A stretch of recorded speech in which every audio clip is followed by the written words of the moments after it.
Hear these words from the Gospel of Luke, chapter 3, verses 1 through 6. In the 15th year of the reign of Emperor Tiberius, when Pontius Pilate was governor of Judea, and Herod was ruler of Galilee, and his brother Philip, ruler of the region of Iturea and Trachonitis, and Lysanias, ruler of Abilene, during the high priesthood of Annas and Caiaphas, the word of God came to John, son of Zechariah, in the wilderness. He went into all the region around the Jordan, proclaiming a baptism of repentance for the forgiveness of sins. As it is written in the book of the prophet Isaiah, the voice of one crying out in the wilderness, prepare the way of the Lord, make his paths straight. Every valley shall be filled, every mountain and hill will be made low, and the crooked shall be made straight, and the rough ways made smooth, and all flesh shall see the salvation of God. This is the word of the Lord. In this passage, Luke is documenting the time period that he is referencing as John begins his ministry heralding and as a forerunner to the ministry of Jesus. It is a time period when Rome occupied the Levant, and the leadership of Israel sometimes had an all too cozy relationship with the Roman oppressors. It is in this context that Luke is describing the ministry and the work of John the Baptist. He wants us to make sure that in using the words of Isaiah, he shows that the word of God comes not from the highest levels of leadership. After all, John is just the son of an ordinary priest. He is not the son of one of the high priests. He's not from the top of the hierarchy, but from the rank and file priests, the worker priests, as it were. It is from this place that the word of God comes. In telling this narrative and showing us this context, we are encouraged to expect the unexpected. In this way, Luke is telling us to expect the unexpected and be ready for something spectacular to happen in ways that we may not have anticipated. Luke is encouraging us to stretch our imaginations beyond its limits and recognize that God is willing and able to do some amazing things in some amazing ways. But we have to move out of our normal patterns and our normal expectations. If we are to truly expect the unexpected, then maybe we have to learn to unexpect the expected. What do I mean by unexpect the expected? You see, we have been programmed by society to expect things to be a certain way. This is what limits us. Our vision is clouded by what we already expect, and the structures of society dictate to us what our expectations should be. We are hindered by these existing expectations, and we are hindered in such a way that we think that the normal patterns of power and privilege have to go unchecked. We learn to stay in our place even without thinking about it. We know that there's a lot of injustice in the world. We know that there's a lot of unfairness in the world. But we're really not motivated to try to fix it because we think these problems are outside of our ability to change. Nothing can be done to truly fix these extraordinary issues of the world. And so we learn to expect that oppression and marginalization will go unchecked in our world. We are no longer surprised, therefore, by injustice. We are no longer surprised by poverty. We are no longer surprised by sexism and racism. We have come to expect all of these things to just be a part of the normal fabric of our lives. So then we're not surprised when the Supreme Court makes another disappointing decision. We're not surprised by the errant practices of a school system down in Florida. We're not surprised by the mistreatment of migrants at the border down in Texas. And sadly, we're not surprised by another mass shooting. We have become all too accustomed to expecting the expected. We expect that we will see a homeless person on our way to work, and so we learn to carry money with us so that we can give to this person that we almost certainly will see every day on our way to work. We've learned to expect that we will encounter someone hungry as we are leaving a restaurant, and so we may even have the waiter box up our leftovers just so that we can give to the hungry homeless person that we will all but certainly see. We expect that we will encounter coworkers or friends who will say offensive things about other people, and we just go on about our normal lives, just expecting that it will happen.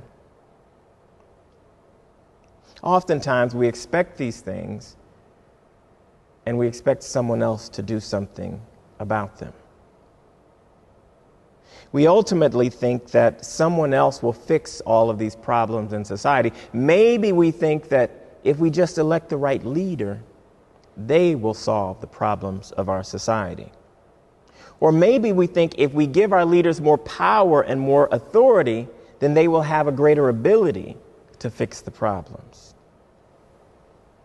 And not only do we expect this, but we expect that if someone else is going to do something about it, they will do so in a way that doesn't inconvenience us.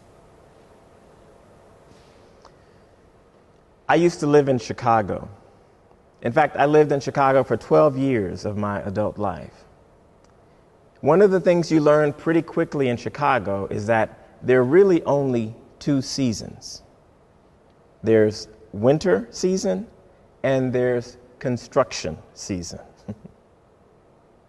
The winters in Chicago can be pretty brutal, and we're always eager for them to end. But just as winter season is coming to an end, then all of these potholes and the damage done to the roadways come into view. And that too becomes frustrating. Well, that's when construction season begins. And when the construction process finally starts, then we become annoyed that it's an inconvenience for us. I know I get annoyed sitting in traffic for more than an hour, moving and inching along, only to come to the end of it and see that there's that one guy shoveling dirt, not looking like there's any urgency to what he's doing. This is the way our society is. This is the way the world is. We want someone else to do the hard work of fixing the problems, and we want it to be done in a way that doesn't inconvenience us. We want construction crews to come in and do the work, but we want them to do it at night when no one's awake and it's not going to bother us. The same is true with the problems of society. We want someone to fix the problems of the world, but we want them to do it at night when it's not going to bother us. We want someone else to handle the issues of racism. We know that racism still exists, but we want someone to fix it once and for all. We don't know how to fix it ourselves, so we just want someone to wave a wand and make it go away. But then when someone does try to fix it, and they tell us that part of ending racism means that some people are going to have to give up their unearned privileges, we get frustrated by that because we don't want to give up our privileges. The same is true with sexism. We want someone to create equal pay for everyone, to end discrimination based on gender. But when someone calls attention to how men benefit from patriarchy and sexism, we don't want to really go that far. Can't you just fix sexism just a little bit? Same is true with homophobia. Some of us have gotten good at saying that we support same-sex rights, but when we really have to be challenged about the intersectionality of LGBTQ issues or the fact that transphobia is still a problem in our society, we cannot extend the same grace that far. We don't want things to disturb us or to interrupt the way that we think or the way that we feel. We want homelessness to be fixed. But we don't want shelters going up in our community, and we don't want low-cost housing being built in our neighborhoods.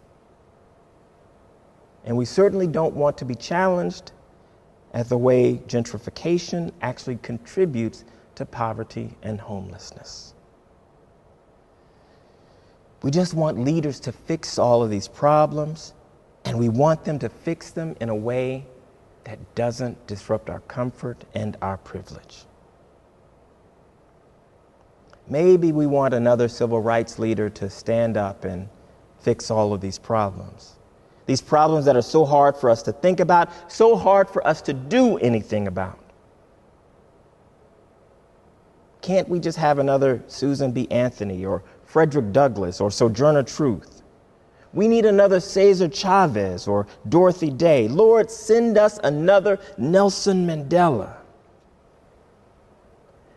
But perhaps it's time for us to stop expecting someone else to rise up and do this work.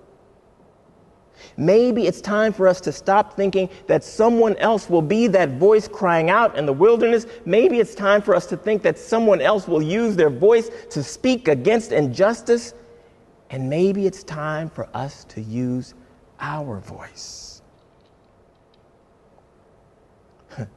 It's not just William Barber's responsibility. It's all of our responsibility. Unexpecting the expected means that we need to stop expecting others to fulfill the role that is ours and ours to do.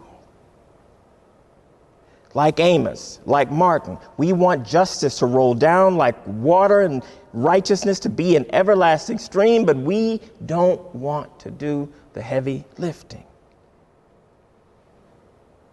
We want someone else to operate the construction machinery. We want someone else to fix the broken world.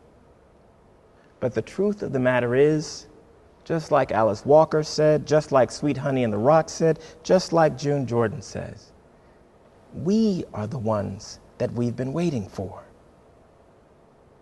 Maybe it's time for us to pick up our shovel, put on our hard hats, and prepare the way of the Lord. Did you get that? You see, the passage from Luke isn't just telling us what God is going to do. It's actually giving us instructions on what we are supposed to do. Prepare the way of the Lord is an instruction. Make the paths straight. Make every valley to be filled. Make every mountain and hill to be made low. Make the crooked places straight. Make the rough ways smooth. These are instructions for us. As Christians, we are the construction crew. God has called us to do the heavy work of reordering creation. In Jesus Christ, God is making all things new. We are the body of Christ. We are the ones to do the work. We are the ones to prepare the way. We are the ones to build the road. We are the ones to tear down the hierarchies. We are the ones to lift up the downtrodden. We are the ones to restore dignity to the oppressed. We are the ones to give hope to the hopeless. It is our job to make life easier for those who are downtrodden and those who are struggling. As Christ's church, we are the construction crew. I'm so grateful that the Christian Church Disciples of Christ is just that kind of church. We are a church that doesn't expect others to do the hard work of service and justice. We are a church that doesn't mind getting its hands dirty. We are a church that is willing to lift up its prophetic voice in the wilderness. This is the heart of the message from Luke, and this is the center of the Christian message. That while we anticipate the coming of Christ to renew all things, we have our part to play in preparing this new creation. One of my favorite quotes as of late is from an artist named Josue Rivas. He says, "What can we do that people in the future don't have to work so hard to have their dignity realized?" What can we do to make it easier for people to have their dignity recognized? What can we do to take people from poverty to dignity? What can we do to help people to go from oppression to freedom? What can we do to help people to go from sickness to health? What can we do? We can be God's advanced construction crew. It is our job to prepare the way of the Lord, and when we do, all of us get to see God's salvation unfold. My sisters and my brothers, we live in a world that has two seasons, winter and construction. And right now, it's construction season. It is time for us to get to work. The world we live in is one big construction zone, and there's plenty of work to go around. This is the Word of God. Amen.